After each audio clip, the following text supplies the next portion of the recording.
Hi, it's Joan. Looking at teaching preemptive overcalls, the hardest thing for your students will be that they don't know the difference between an overcall that has a normal number of points, like about 8 to 17, and a preemptive overcall. And neither does their partner know unless you explain it very clearly. So if you wanted to show a hand like this, which is all about spades, nothing much in anything else, and East has opened one diamond, I mean, you could overcall one spade, but it wouldn't be as effective as making a preemptive jump to two spades.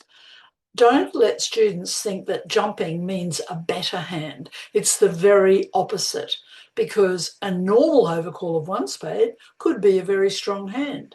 But two spades, which is what we'll bid here, shows a weak hand, only really a spade suit, and about six spades. So let's try this. And partner probably won't keep trying to bid. Sure enough, partner had one spade only, and if you'd overcalled one spade instead of two, they might have tried to bid one no trump or something like that. So, this contract may not make, but two spades is a preemptive overcall. If you had seven spades and not six, and the bidding went one diamond, you would bid three spades. And if you had eight spades, instead of this hand, it would go one diamond, four spades.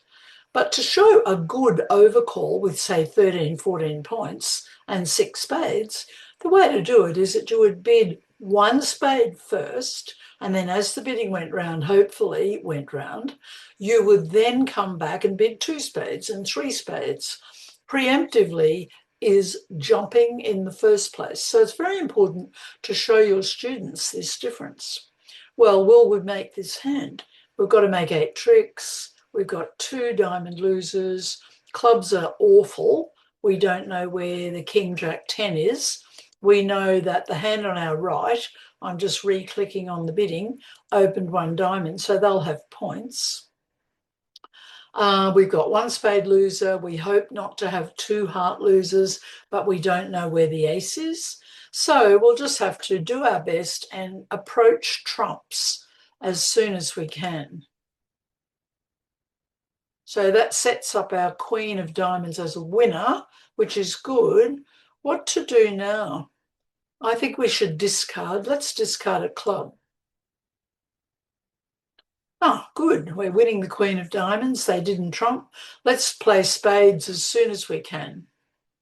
Now, should you overtake or not? We've got king, queen, 10, 9, and the jack, and I think it might be an idea to overtake.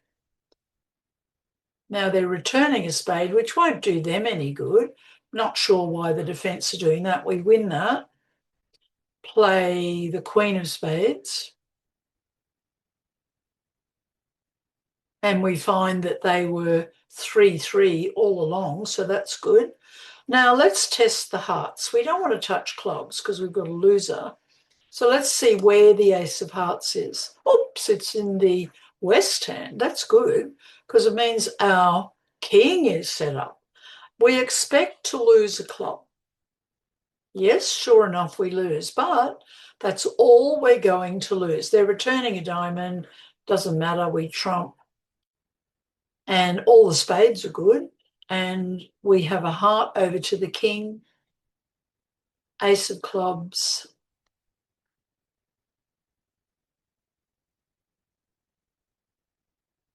and we make 8 tricks.